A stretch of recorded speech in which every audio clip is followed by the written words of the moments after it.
Hello, everyone. I want to make a sermon video. And like I've said before, this is not an original idea. Few that I have are. If you'd really evaluate yourself, few that you have are too. We got it. I got it from somewhere. Their thought. I'm not saying the whole video sermon, but I got a thought about what to talk on or whatever. Anyway, from somebody else, and either it's either your mama, your daddy, your first grade teacher, somebody along the way. But I want to share this with you, and I think it's important. And I'm going to be in uh, first. I'm going to be in Colossians 3:23 in the King James version of the Bible, and it says, "And whatsoever you do, do it heartily as unto the Lord, and not unto men." Um, how many of you know that if you had your life to live over, that you could do better than what you did the first time? Well, newsflash, you don't get to do it over. So we got to do it right the first time.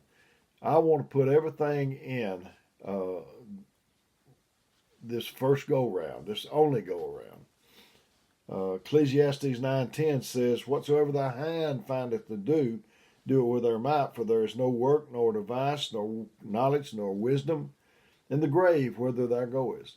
And the cemetery is the richest place in the world. It's richer than Fort Knox.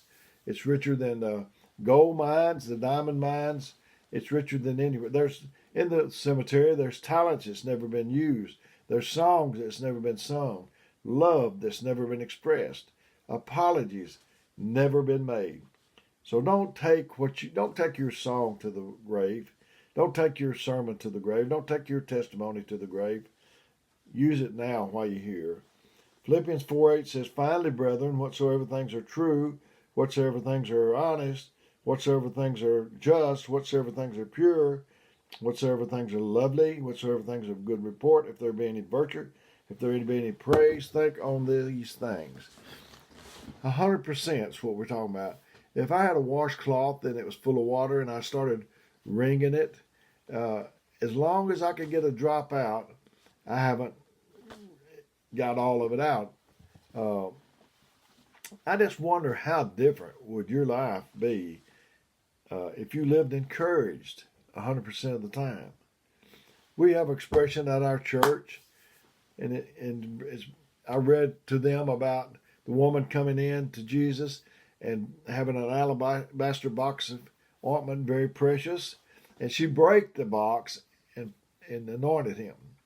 And if she wanted to, if she had opened the box and she could have closed it, but she broke it, uh, meaning to me that she was going to use every bit of it and not holding back nothing.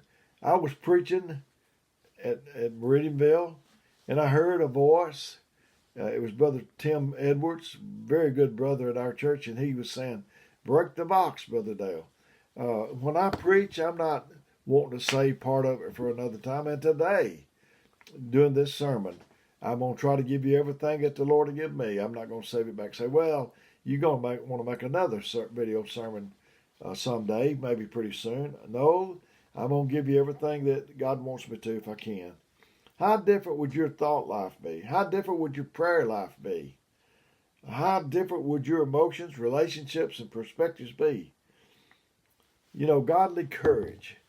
Uh, I remember the Wizard of Oz, and there was a lion and a scarecrow and a Tin Man, and the lion said he wanted courage, I think, or something like that. A godly courage and strength can take you where training and preparation cannot. If you've got the training and preparation, but you don't have the courage to use it, then it's going to be undone. Courage don't care what your track record is.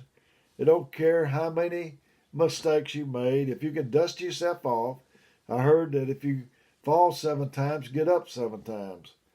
Uh, Courage is what we have to respond to the disappointment and failures in this life. Courage teaches you that failure is not fatal and it's not final. I mean, unless you're jumping out of an airplane and you fail to pay attention to how you parachute was wrapped. You don't see people dying from failure, except that skydiving example I just gave you. Life is not failure. Other than the skydiving and a few more things, other than that, you're good. Courage is sometimes a forgotten component when it comes to finishing. In fact, many times we feel overwhelmed.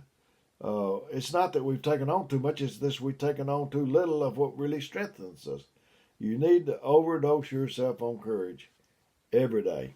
I told you that for myself, every day I get busy. I try to get on a track. I try to get me I try to get me a quote. I love stories. I try to get me a story and a scripture, and I try to keep on track the rest of the day. You know, God made some amazing promises to us, and just as He did Joshua, but you got to have courage and strength. He told Joshua, He told them, said, "Be strong and courageous." Let's see, let me back up. And Moses called unto Joshua and said unto him, in the sight of all of Israel, "Be strong and of good courage, for thou must go with this people into the land which the Lord hath sworn unto their fathers to give them, and thou shalt cause them to inherit it. And the Lord, He it is that doth go before you. He will be with you. He will not fail thee, neither forsake thee. Fear not, neither be dismayed." How can we be so courageous? Because we are chosen. We're not some random person walking around on the streets. God's got His hand on us. He's chose us for such a time as this. And He hadn't changed His mind about you if He chose you, unless you've done something that you can't come back from. Be done with limping through life, going through life with regret, because He hadn't changed His mind about you. We need to stop the excuses. And it's time to replace excuses with plans and strategies about what we're going to do. You have to quit living your life like you've missed your window of opportunity and recognize that He can bring those moments back around. We are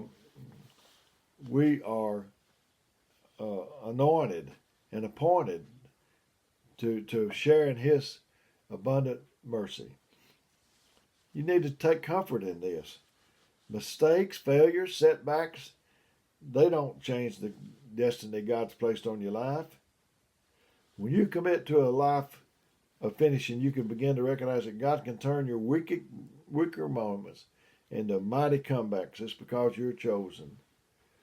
And you know, you can't stop chosen. I mean, you can hinder chosen. Brother David Jones said you could put your foot on a man, and if God's got His hand on him, He'll pop up over here. You go over there and put your foot on him over there, He'll pop up over him. You can't stop chosen. You might slow it down, you might hinder it, but you can't argue with chosen. You can't outlast chosen. That's why Jesus said, "You didn't choose me, but I chose you. I appointed you to go through and produce lasting fruit, so that the Father will give you whatsoever you ask for using my name." In other words, just tell God that I sent you. Doubt, fear, and failure may try to make a case against you, but you are chosen. We have to take responsibility for our lives. I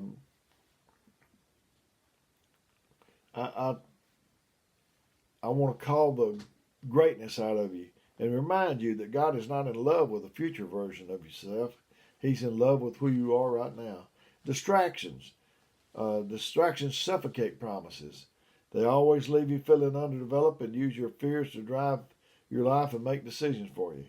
Distractions cause a directionless lifestyle, leading you on a journey to nowhere, living for temporary pleasures that will always dry up faster than they came. I remember a song by the Beatles.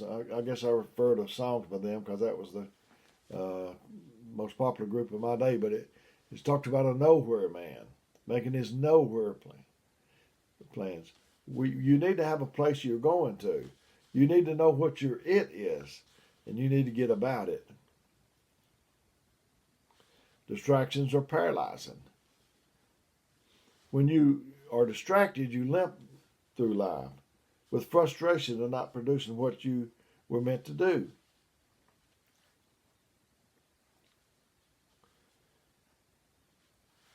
It's a tragedy being powerful and not knowing it, but it's devastating being purposed but driven by distractions.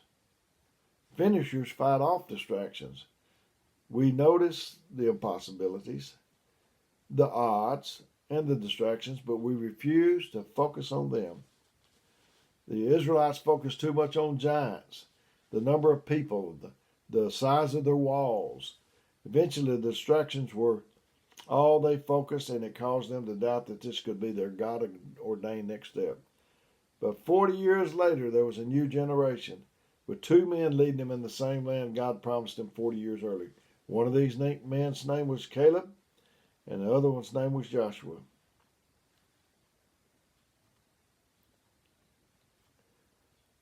Stay focused on God's promises. Face the doubts and fears that cause you to hesitate.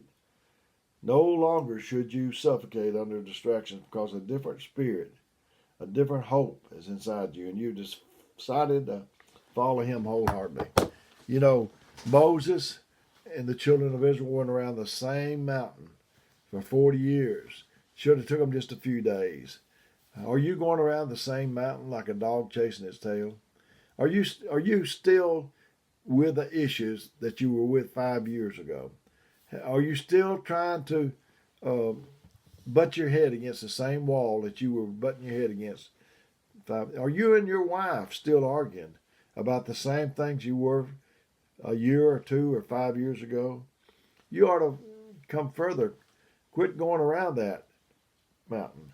You know, children of alcoholics a lot of times become alcoholics. The reason, one says, the reason I'm alcoholic, my daddy was. And another one says, the reason I'm not an alcoholic is because my daddy was. He stopped going around that same mountain. So I've enjoyed getting this to you today. I want you to be 100% in. I remember I lost some weight. My mother was still living, and she was encouraging me to lose weight. I'm back up again, of course. But she said, I just want to see what you look like under there. You know, because you get so fat your ears get, they get hidden. And she said that she just wanted to see what I look like underneath all of that. Well, that's what I'm saying to you. I want to see what you would look like if you took all of that away, all those loads and distractions. And if you put 100% in, how awesome you would be. I've come here to encourage you today. I love you. I love you and I care about you. And I'm going to give you my phone number, 256-508-4410. If you need me, I'm here for you. I might not get right back to you, but I'll try to get back to you. And if you would, when you call or text, leave me a little idea about what you might need. So may God bless you is my prayer.